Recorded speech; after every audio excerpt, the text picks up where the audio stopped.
룻기 3장 14절에서 17절. 룻이 새벽까지 그 발치에 누웠다가 사람이 피차 알아보기 어려울 때에 일어났으니 보아스의 말에 여인이 타작마당에 들어온 것을 사람이 알지 못하여야 할 것이라 하였음이라. 보아스가 가로되 내 겉옷을 가져다가 펴서 잡으라. 펴서 잡으니 보리를 6번 되어 룻에게 이워주고 성으로 들어가니라. 룻이 시모에게 이르니 그가 가로되 내 딸아 어떻게 되었느냐. 룻이 그 사람의 자기에게 행한 것을 다 고하고 가로되 그가 내게 이 보리를 6번 되어주며 이르기를 빈손으로 내 시모에게 가지 말라 하더이다. 룻기 3장 18절. 이에 시모가 가로되 내 딸아 이 사건이 어떻게 되는 것을 알기까지 가만히 앉아 있으라. 그 사람이 오늘날 이 일을 성취하기 전에는 쉬지 아니하리라. 이 본문을 통해서 지난 시간부터 일하시는 하나님, 그런 주제로 이제 말씀을 받고 있습니다. 오늘 마무리 부분을 더 하겠습니다. 오늘 이에 시모가 가로되 내 딸아 이 사건이 어떻게 되는 것을 알기까지 가만히 앉아 있으라. 그 사람이 오늘날 이 일을 성취하기 전에는 쉬지 아니하리라 그랬습니다. 그래서 이 말씀에 의하면 신앙생활의 원리가 나와요. 여기서 우리가 할 일은 뭡니까? 우리의 보호수 되시는 예수님께 내 인생 문제를 맡기는 겁니다. 맡기는 거예요. 오늘 뭐 운동하면서 어떤 자매하고 물가가 많이 올랐다 그런 얘기 나왔는데 그러든 말든 우리는 먹고 사는 거예요. 물가가 올랐다고 바꿈지 않습니다. 다 주님께서 우리 인생 맡겨드리면 이불 지으신 자가 먹게 하시고 뭐 그러면 뭐 여러 가지 얘기가 되겠죠. 무슨 잠자게 만들어 오신 분이 다 잠주시는 거고 방금 나오미가 말한 것처럼 그분이 어떻게 일을 처리하시는가 이것을 바라보고 기다리는 게 룻이 할 일이었고 또 우리가 할 일이에요. 단 한 가지 조심할 건 뭐냐면 하나님께서 이제 맡겨드린 일을 하시는데 그 일을 하시는 동안에 어떤 결과가 이제 나오겠죠 나중에. 그때까지는 절대 포기해서도 안 되고 낙심해서도 안 되고 더군다나 원망불평하면 안 됩니다. 아주 중요한 거예요. 맡겨드렸으면 끝까지 기다려야 되고 그리고 낙심하거나 또 원망불평하거나 그러면 절대 안 됩니다. 아무튼 그래서 하나님께서 우리를 위해 일해 주신다는 것이 믿어지면 그때부터 마음에 쉼이 옵니다. 누구나 쉼이 와요. 안 맡겨드려서 쉼이 안 오는 거지 맡겨드려 보세요. 특별히 그게 이루어졌느냐 여부에 관계없이 내 마음에 쉼이 옵니다. 쉼이 오면 맡겨드린 거예요. 쉼이 오면 얼굴에 한나처럼 수색이 없어지고 그러면 곧 응답이 왔지 않습니까? 그래서 그것이 완전히 맡겨졌다고 확신이 되면 마음에 쉼이 옵니다. 그리고 은혜 감정이 생기겠죠. 그러니까 사람이 그때부터 온유해집니다. 맡겨드리지 못한 사람은 사나워. 막 조급하고 막 화내고. 근데 맡겨드리면 그때부터 은혜 감정이 생겨서 마음이 온유해집니다. 온유해지니까 약속이 있죠, 땅에서. 온유하면 땅에서 잘 된다고 그랬잖아요. 그래서 온유해지니까 약속대로 땅에서도 잘 되는 겁니다. 마태복음 5장 5절에 온유한 자는 복이 있나니 저희가 땅을 기업으로 받는다고 이게 이제 약속인데 말씀 그대로입니다. 땅에서 잘 되는 얘기가 별로 성경에 많지 않거든요. 근데 온유하면 땅에서 복을 받는다는 거예요. 하나님께서 일해 주신다는 것이 믿어지면 삶 속에서 어떤 일이 일어나도 일어나는 뭐 종류는 여러 가지입니다. 어떤 일이 일어나도 염려를 하거나 뭐 성질 내거나 할 이유가 있다 없다. 없습니다. 어차피 하나님께서 일하시고 처리하실 거니까. 아까도 얘기했잖아요. 뭐 물가가 올라가지고 뭐 어떻게 무슨 너무 많이 올랐어 뭐 걱정할 필요 없다는 거예요. 그래도 여전히 우리 먹고 삽니다. 여전히 하나님께서 음식 공급하시고 다 여러분 생필품 공급하시고 그렇게 합니다. 물가가 올랐다고 우리 바꿈지 않습니다. 우리 주님 바라보면 주님께서 그런 것은 다 우리 살 수 있도록 책임지신다는 거예요. 하나님의 섭리를 인정하면 하나같이 다 부드러워져요. 하나님의 섭리를 인정한 사람은 특징이 뭐냐? 부드러워지더라고. 온유해지더라고. 온유에 대한 말이 나왔으니까 이제 한 가지 덧붙이면 앞으로요. 뭐 옛날도 물론 그랬습니다만 앞으로 특히 그래요. 온유하지 못한 사람은 어떤 분야에서는 성공하기 어렵습니다. 온유해야 돼요. 왜 그러냐면 이제 지나가는 사회는 산업사회라고 그래가지고요. 강한 리더십이 필요했습니다. 밀고 나가는 사람이 성공하던 시대가 있었는데 이제는 정보화 시대로 접어들었어요. 산업사회가 아니라 정보화 사회에서는 아주 소프트웨어처럼 부드러운 사람이 지도자가 됩니다. 물론 결단이 필요해서 결단을 해야 되겠습니다만 전반적으로 부드러운 사람이 앞으로 세계를 지배해요. 정부와 사회에서는. 사납고 막 성질 잘 내는 사람은 세상에 사회가 그렇지 않다 보니 필요하지도 않고 따로 써주지도 않는 거죠. 그리고 앞으로는요, 모든 일에 뭘 하든지 마찬가지입니다. 친절하지 않으면 설당이 없어요. 여러분 어디 갔든 되게 불친절해. 그러면 웬만해서 거기 다 안 가죠. 다시 안 갑니다. 특별한 갈 이유가 있으면 모를까. 불친절하고 막 딱딱거리고 막 그냥 인상을 쓰고 그러면 거기 더 가고 싶을까요? 그렇지 않습니다. 예. 그래서 친절하지 않으면 앞으로 설당이 없어요. 그 경찰 같은 경우는 전형적으로 이제 법을 집행하는 대로 딱딱하죠. 그래도 친절 강조합니까? 안 합니까? 친절 강조합니다. 예. 법을 집행하고 뭐 그렇게 뭐 딱딱하게 다루는 그런 업무긴 합니다만 그래도 굉장히 친절 강조해요. 친절 봉사.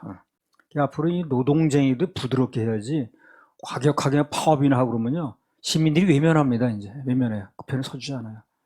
뭘 알고 해야 돼. 야당도 합리적이 아니라 막 투쟁 일변도로 막 이렇게 해버리면 사람들이 외면합니다. 그런 시대가 아니라니까 지금은요. 그런 게 통하는 시대가 아니라니까. 그건 아주 전 시대적인 유물이에요. 그게 지금 그렇게 하지 않습니다. 앞으로는 부드러운 사람이 이제 지도자도 되고 또 그런 사람이 성공을 한다고 많은 미래학자들이 얘기를 합니다. 그렇게. 어떤 학자가 그런 얘기를 썼더라고요. 책에다가. 화이트 칼라 시대가 아니라는 거예요. 지금은. 핑크 칼라. 감성 있는 지도자. 핑크 칼라. 그런 사람이 앞으로 두각을 나타낸다. 이렇게 하더라고요. 그래서 나도 요즘에 뭐 인생 문제도 그렇고요. 목회라든가 또 성도들의 문제도 수시로 일어나죠. 성도들 문제라든가 그 모든 것에 하나님께서 친히 일하실 거라는 것이 믿어지니까 여유가 좀 생기더라고요. 여유가 생겼어요. 그래서 언제든지 나오미가 룻에게 얘기했던 너는 가만히 있고 맡겨드리고 보아스가 일하는 걸 보라니까 이게 신앙의 원리입니다. 그건 그때나 이때나 똑같아요. 달라지지 않았습니다. 예수 그리스도는 어제나 오늘이나 영원토록 동일하십니다. 동일하셔요. 맡겨드리면 됩니다. 룻기 3장 13절. 이 밤에 여기서 머무르라. 아침에 그가 기업 물을 자의 책임을 내게 이행하려 하면 좋으니 그가 그 기업 물을 자의 책임을 행할 것이라. 만일 그가 기업 물을 자의 책임을 내게 이행코자 아니하면 여호와의 사심으로 맹세하노니 내가 기업 물을 자의 책임을 내게 행하리라. 아침까지 누울지니라. 그래서 오늘 룻이 한 일이라는 게 뭐냐면 밤에 자고 있는 보아스의 이불을 들치고 들어가서 누운 것밖에 없습니다. 그 외에 또 무슨 일 했나요? 그밖에 한 게 없어요. 잠자는 보아스를 깨운 겁니다. 한마디로. 그랬더니 그 잠을 자던 보아스가 일어나서 하는 말이 방금 13절입니다. 뭐라고 말했나? 한번 더 읽어보겠습니다. 룻기 3장 13절. 이 밤에 여기서 머무르라. 아침에 그가 기업 물을 자의 책임을 내게 이행하려 하면 좋으니 그가 그 기업 물을 자의 책임을 행할 것이니라.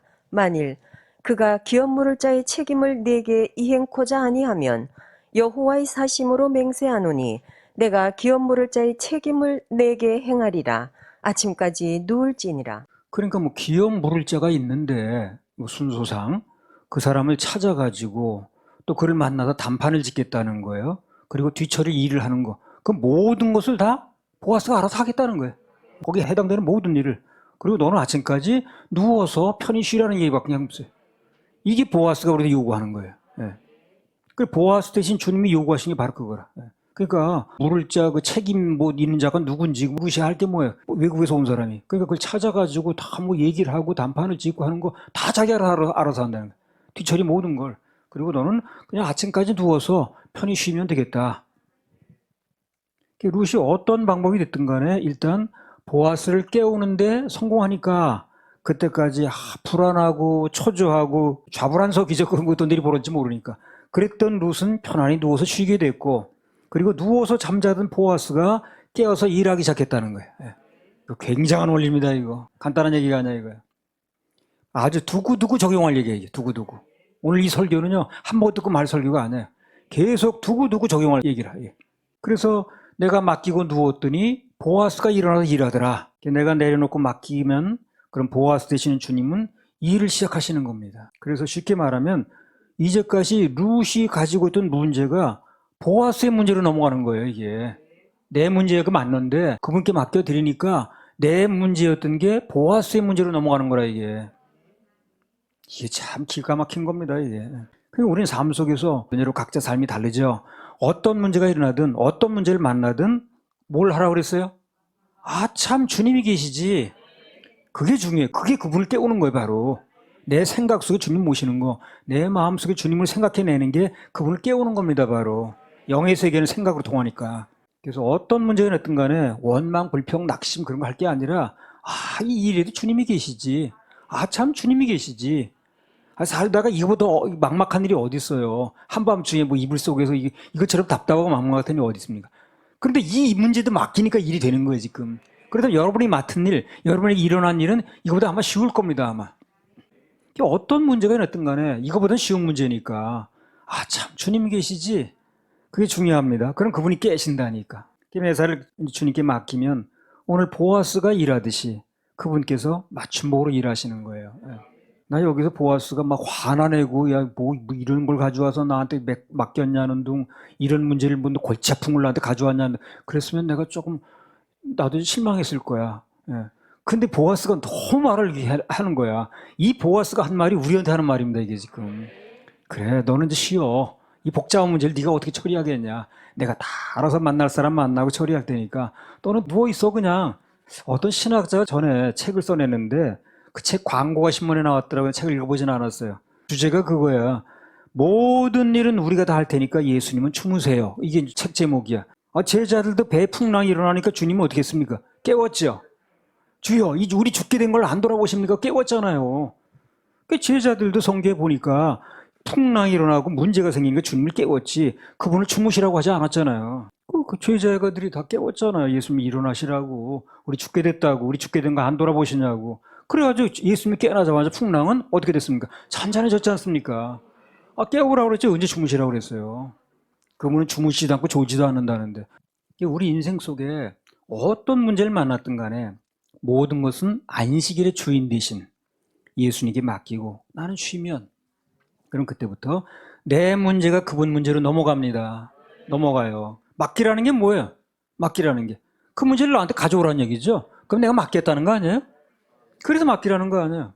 아니 그거 맡아도 책임도 안 질 것 같으면 일도 안 할 거면 뭘 맡기라고 그러겠어요. 네 인생 문제는 네가 해결하라고 그러지. 맡기라는 얘기가 바로 그겁니다. 맡기면 해결하겠다는 거거든. 그래서 맡기면 그때부터 내 문제가 아니에요. 그분 문제로 넘어갑니다. 시편 68편 19절. 날마다 우리 짐을 지시는 주, 곧 우리의 구원이신 하나님을 찬송할지로다. 날마다 우리 짐을 지시는 주. 어쩌다 한 번이 아니고 뭐 지난번에도 지나고 또 왔냐 이게 아니고 날마다 우리 짐을 지시는 주. 곧 우리의 구원이신 하나님을 우리는 뭐 합니까? 찬송할지로다. 예배 드릴지로다. 그거예요. 역할 분담. 그 날마다 우리 짐을 지신다고 그러잖아요. 날마다. 단 맡길 때 지시는 겁니다. 베드로전서 5장 7절. 너희 염려를 다 주께 맡겨 버리라. 이는 저가 너희를 권고하심이니라. 그래요. 너희 염려를 다, 요거는 되고 요건 안 되고 그런 게 아니라 다. 다란 말이 그 말 아니야? all. 그 너희 염려를 다 주께 맡겨버리라. 남기지 말고 나갈 때 쓸어 가지고 가지 말고 옆에 사람까지 가져가요. 또 어떤 사람은 또 아유 참 다 맡기라 그랬잖아요. 다 맡겨버리라. 맡기고 버리라는 거예요. 또 그 주워 담으려고 그러지 말고 또 애써서. 왜 그러냐면 저가 예수님께서 너희를 권고하신다. 그러니까 맡겨도 된다는 거거든. 이런 말씀이 있는데 뭘 그래요. 참 예수 믿는다는 건 너무너무 감사한 일이고 구원받아 천국 가는 건 감사한 게 아니야. 삶 속에서 너무 감사해요. 너무 감사해요. 우리 염려 근심은 항상 일어나는데 환경은 날마다 일어나는데 다 맡겨버리라 그러고 날마다 우리 짐을 지신다 그랬으니까 뭐 종량제 쓰레기 버리는 날이 따로 있듯이 화요일만 진다 이러면 또 곤란하잖아. 수요일날 일어나는 대로 어떻게 그거. 너희 짐을 화요일만 진다.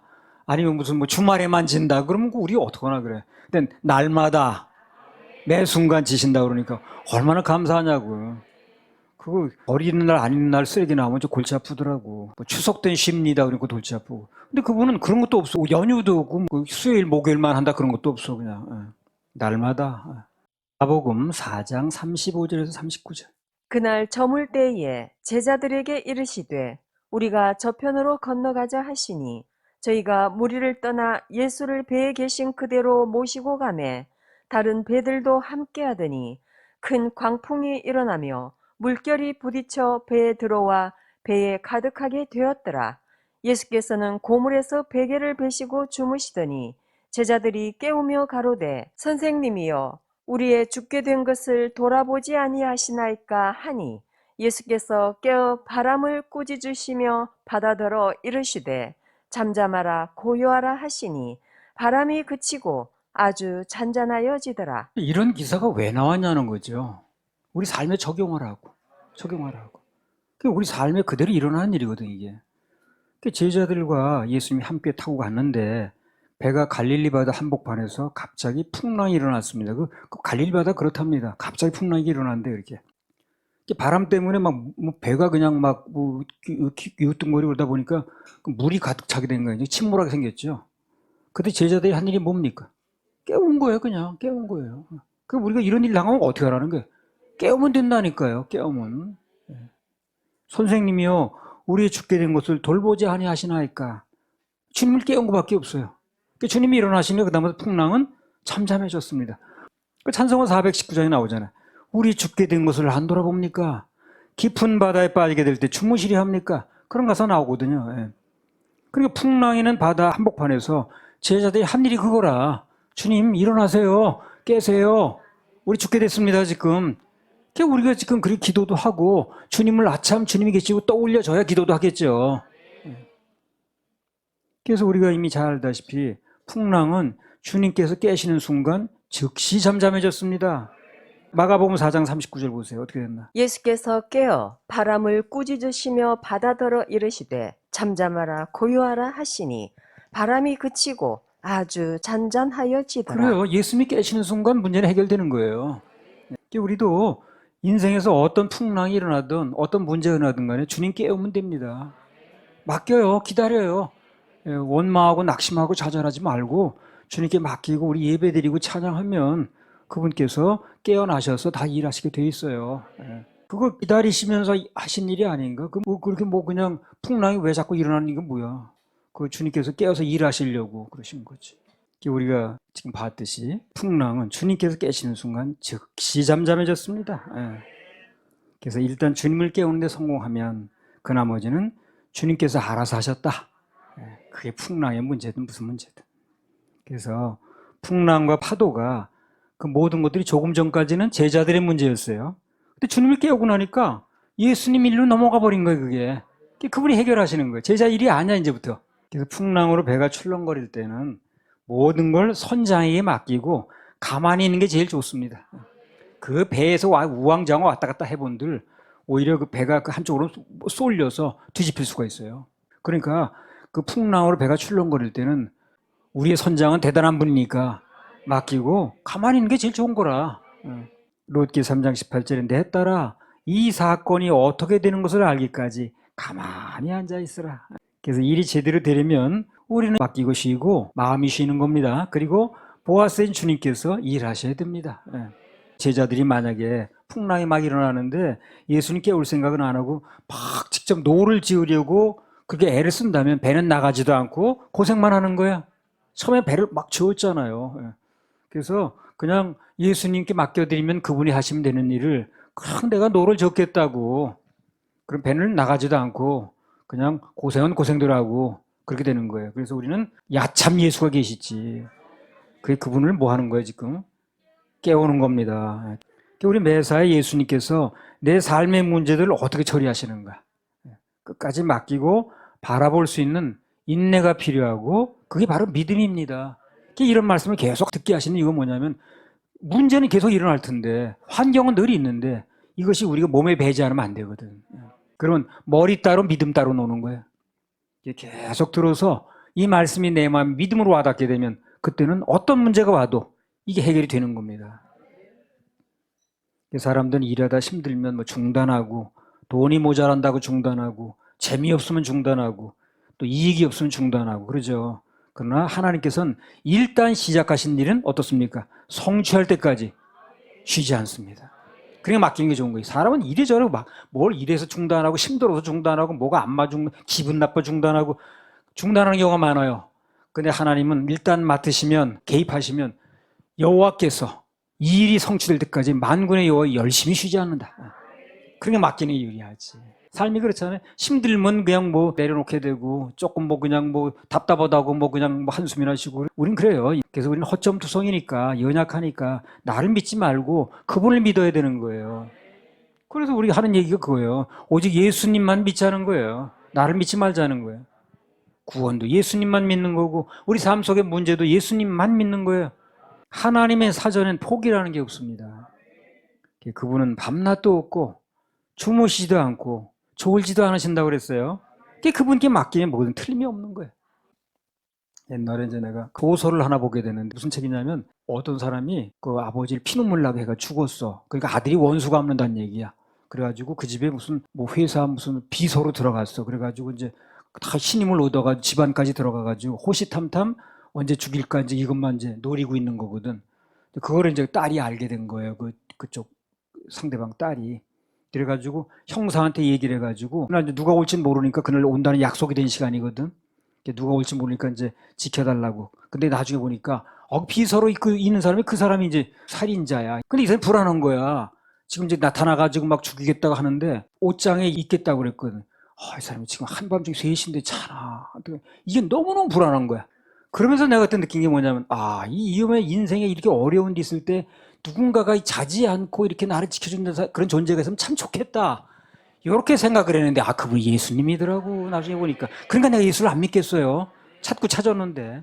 이런 순간에 누가 졸지 않고 그냥 눈도 깜짝 안 하고 그냥 새벽 3시든 2시든 이렇게 맡아줄 사람 있으면 그런 존재가 있으면 참 좋겠네. 그랬는데, 그분이 나중에 보니까 예수님이더라고. 하나님께 맡기고, 그래서 그분께서 관여하시면 실패도 없고 패배도 없고 불가능도 없습니다. 오직 승리와 성취만 있다는 걸 믿으시기 바랍니다. 참된 안식은 무엇인가? 하나님의 약속을 믿고 쉼을 누리는 게 안식이라. 무슨 토요일 날 불도 안 켜고 뭐 엘리베이터도 안 타고 이게 안식이 아니고, 맡기고 마음이 쉬는 게 안식이지. 그리스도인이라고 하는 사람이 내 삶에 쉼이 없다 그러면 그게 뭐가 잘못된 겁니다. 지금 되게 잘못된 거예요. 그래서 뭔가 이루고 또 손에 뭘 쥐었다 할지라도 그 사람은 안식이 아니야 지금요. 지난번에 무슨 골프 선수 얘기, 야구 선수 얘기했잖아요. 그렇게 성취하고도 그날 밤에 잠을 못 잔다. 모세가 이스라엘 백성들을 데리고 애굽에서 나왔죠. 뒤에는 바로 군대, 앞에는 홍해바다, 양쪽은 절벽입니다. 그런대로 일부러 하나님께서 돌쳐서 몰아가신 거예요 지금요. 왜? 일하시려고. 모세가 그렇게 몰고 간 건 아닌데 일부러 돌쳐서 앞에는 홍해바다, 양쪽은 절벽, 뒤에는 바로 군대를 끌어냈습니다. 이것을 이런 상황에서 맡길 수밖에 없거든. 그래서 하나님께서 일하시는 걸 보여주시려고 그렇게 만드신 거거든. 그러니까 모세가 그때 뭘 얘기를 했습니까? 한마디 했습니다. 출애굽기 14장 14절. 여호와께서 너희를 위하여 싸우시리니 너희는 가만히 있을지니라. 여호와께서 너희를 위하여 싸우시리니 너희는 가만히 있으라. 똑같습니다. 오직 그 한마디가 승리의 비결이고 방법이고 정답입니다. 정답. 오늘 사는 우리도 동일합니다. 내가 싸우고 내가 노젓고 할 게 아니라 우리를 위해서 싸우시는 주님을 의뢰하고 앞에 가신 줄을 따라가면 돼. 우리 예배 성공하면 돼. 그때마다 주님을 떠올리면 돼. 그리고 그분께 기도하고 하려면, 맡겨드리면 그분 일하시게 돼 있어요. 아니 루시 처한 환경이 얼마나 어렵습니까? 얼마나 애매하고 말하기 입장 곤란하고, 그래도 맡겨드리니까 보아스가 일하시잖아요. 그죠? 그래서 오늘 루시 보아스 옆에 누우니까 그때부터 보아스는 일어나서 일하기 시작하고, 룻은 대신 그 자리에 누우면 됐다는 여기에 깊은 신앙의 원리가 있습니다. 큰 깨달음이 있어야 됩니다, 이게. 그래서 밤에 잘 때도 우린 맡기고 누우는 거예요. 밤에 잘 때 염려 근심을 안고 주무시지 말고 맡기세요. 그러면 졸지도 주무시지도 않는 그분께서 밤새도록 일하실 겁니다. 할렐루야, 일하실 하나님께 박수 올려주세요. 늘 말하듯이 믿음은 맡기는 겁니다. 맡기면 하나님께서 어떻게 하라고 방향 제시도 해주시고 또 지혜도 주셔요. 지혜도. 그 지혜가 또 오더라고. 이렇게 하면 되겠네. 그리고 어떤 방법이 생기네 하고 다 지혜가 와요. 또 돕는 전사를 붙이세요. 그 말씀 그대로 믿고 순종하면서 기다리면 결과는 그분이 내십니다. 시편 24편 8절. 영광의 왕이 뉘시뇨 강하고 능한 여호와시요 전쟁에 능한 여호와시로다. 하나님은 전쟁에 능한 신이라고 그랬어요. 예. 모든 전쟁은 삶에서의 전쟁이든 병마와의 전쟁이든 실제 전쟁이든 어떤 전쟁이든지 내 마음의 싸움이든 관계관의 싸움이든 전쟁이 많이 있겠죠. 모든 전쟁은 하나님께 맡겨야 됩니다. 왜? 그분은 전쟁에 능하시다 그랬거든요. 전쟁에 능하시다. 하나님은 전쟁에 능한 신이라는 거예요. 하나님께서는 이스라엘을 구원하시기 위해서 애굽의 신들과 싸우셨습니다. 가나안 족속들과도 싸우셨습니다. 그리고 사사기에 보면 그 해변에 모래같이 많은 미디안 군대와도 싸우셨어요. 기드온이 싸운 게 아니에요. 하나님께서 먼저 가셔서 그들끼리 싸우게 만든 겁니다. 하나님이 싸우신 거예요. 압살롬의 군대도요, 그 수풀에서 죽은 사람이 칼에 죽은 사람은 더 많다고 그랬어요. 그거 다 하나님께서 치신 거거든. 하나님은 100번 싸워 100번 다 이기십니다. 하나님이 졌다는 얘기를 들어본 적이 없어요. 하나님이 싸우신 겁니다. 다 겉으로 보기엔 사람이 싸운 것 같아도 그러나 하나님께서 당신의 백성들 위해서 대신 싸우신 겁니다. 싸우신 목적이 다 하나예요. 하나님께 택하신 당신의 백성들의 안식을 위해 싸우시는 거예요. 안식을 위해서. 맡기라고 그랬으니까 책임지셔야 되거든. 룻기 1장에 보면 나오미가 고향을 떠났다 10년 만에 돌아오면서 이렇게 말했죠. 한번 읽어보겠습니다. 룻기 1장 20절 21절. 나오미가 그들에게 이르되 나를 나오미라 칭하지 말고 마라라 칭하라. 이는 전능자가 나를 심히 괴롭게 하셨음이니라. 내가 풍족하게 나갔더니 여호와께서 나로 비어 돌아오게 하셨느니라. 여호와께서 나를 징벌하셨고 전능자가 나를 괴롭게 하셨거늘 너희가 어찌 나를 나오미라 칭하느뇨 하니라. 이제 나오미가 전능자, 즉 하나님이 자기를 심히 괴롭게 했다고 그랬는데 이거 잘못 말하는 겁니다. 지금 하나님께서 나오미를 괴롭게 하신 게 아니에요. 자기네 떠나갔잖아요. 떡집을 놔두고 떡 찾으러 갔으니까. 그래서 오히려 그가 저질러놓은 인생 문제를 해결하시기 위해서 이제 하나님이 나서신 겁니다. 대신 싸우시는 거예요. 지금 내가 풍족하게 나갔더니 여호와께서 나를 비오도록 하셨다. 하나님께서는 그 빈 인생에 채워주시려는 거예요. 지금요. 거기 보았을 동안 채워주시잖아요. 지금. 그래서 가장 좋은 걸 채워주시려고 그 나오미를 대신해서 싸우시는 거예요. 지금 전쟁에 능하시니까. 어떤 문제든 전쟁 문제라면, 싸움의 문제라면 다 하나님께 맡기면 돼요. 그분은 다 방법이 있어요. 우리 하는 얘기는 수가 있습니다. 우리 수가 없어도, 대책이 없어도 그분은 대책이 있으세요. 맡기라, 이루리라. 그때 이스라엘 민족을 위해서 대신 싸우셨던 하나님, 나오미의 기구한 운명을 대신해 싸우셨던 하나님, 그분은 어제나 오늘이나 영원토록 동일하신 분입니다. 동일하신 분이에요. 동일하신 분. 예수 그리스도는 어제나 오늘이나 영원토록 동일하십니다. 오늘도 그분은 우리 문제를 안고 싸우십니다. 날마다 지신다고 그랬으니까. 무슨 뭐 수요일만 맡아요 그게 아니에요. 목요일은 쉬는 날이에요 그게 아니에요. 날마다. 구약 역사 속에서 이스라엘 민족을 위해 싸우셨던 하나님께서 이제 저와 여러분 그리고 한 영혼 한 영혼을 위해서 싸우신다는 걸 알아야 됩니다. 내 주는 강한 성이요. 그 찬송에 나오잖아요. 내 힘만 의지할 때는 패할 수밖에 없으나 내 힘만 의지하면 패할 수밖에 없어. 우린 피곤하면 쉬어야 돼. 졸려면 자야 돼. 뭐 배고프면 먹어야 돼. 그러니까 우린 약점이 많아요. 그런데 주무시지도 않고 졸지도 않으시는 심히 피곤하지도 않는 그분에게 맡겨야 되는 거예요. 승리하려면 인생의 고통 속에 쉼이 없던 룻은 눕고 오히려 잠자던 보아스가 일어나서 일하는 원리. 이게 참된 진리입니다. 참된 진리. 진리를 알지니 진리가 널 자유케 하리라. 우리 보아스 되신 주님은 저와 여러분의 참된 안식을 위해서 그분의 쉼을 포기하셨습니다. 하늘나라 계신 편히 계실 분이 이 땅에 오셨어요. 우리의 쉼을 주시기 위해서. 그 높고 높은 영광의 보좌를 버리고 이 낮고 낮은 곳으로 우리 위해서 내려오셨습니다. 우리의 안식을 위해서 자신의 안식을 포기하셨다니까요. 그래서 우리의 안식을 위해서 자신의 안식을 포기하시는 하나님, 그분이 바로 우리가 룻기 3장에서 만나본 하나님입니다. 그리고 그분이 바로 우리 지옥 갈 모든 죄를 십자가상에서 해결하시고 저와 여러분에게 천국을 선물로 주신 예수님, 바로 그분이라는 겁니다. 할렐루야. 우리 형을 박수. 죄짐 맡은 우리 구주 어찌 좋은 친구인지. 오늘도 그분은 우리를 위해서 쉬지 않고 일하십니다. 그런 주님이 있기에 우리는 힘들고 이 문제가 많은 세상에서도 늘 견디고 살아가는 거예요. 그래서 우리 삶 속에서 문제가 있을 때마다 참 예수님이 계시지, 그분을 초청해야 됩니다. 마음속에 그분을 깨워야 돼요. 예. 그래서 그분께서 우리 문제 가운데 오시게 하시고, 그리고 그분이 우리 위해서 싸우시게 해야, 그래야 승리도 오고 안식도 옵니다. 어찌하든 그분을 깨워서 그분께 내 인생 문제를 맡겨야 참된 안식이 옵니다. 그분은 안식일의 주인이거든요. 오늘도 우리를 위해서 일하시는 주님, 대신 싸워주시는 주님, 날마다 내 짐을 지시는 주님, 그분을 믿고 그분 안에서 참된 안식을 누리시기 바랍니다. 할렐루야. 우리 하나님 박수 올려드려요. 혹시 유튜브를 통해서 이 말씀을 듣는 분 중에 아직도 죄짐을 지고 마음에 무거움 있는 사람이 있습니까? 그럼 예수님께 여러분의 죄짐을 맡길 수 있는 길이 있어요. 상담 전화를 하시든가, 그 뒤에 보면 전화가 나갑니다. 이메일 주소도 있습니다. 연락하시면 우리가 친절하게 죄사함 받는 길, 천국 가는 길을 안내해 드리겠습니다. 예수님 마음속에 영접하고 나면, 그러면 오늘 보아스가 그랬던 것처럼 여러분의 짐은 그분이 대신 지시고 여러분 마음속엔 참된 안식과 평안이 넘쳐날 겁니다. 할렐루야. 우리 하나님 박수 올려드려요.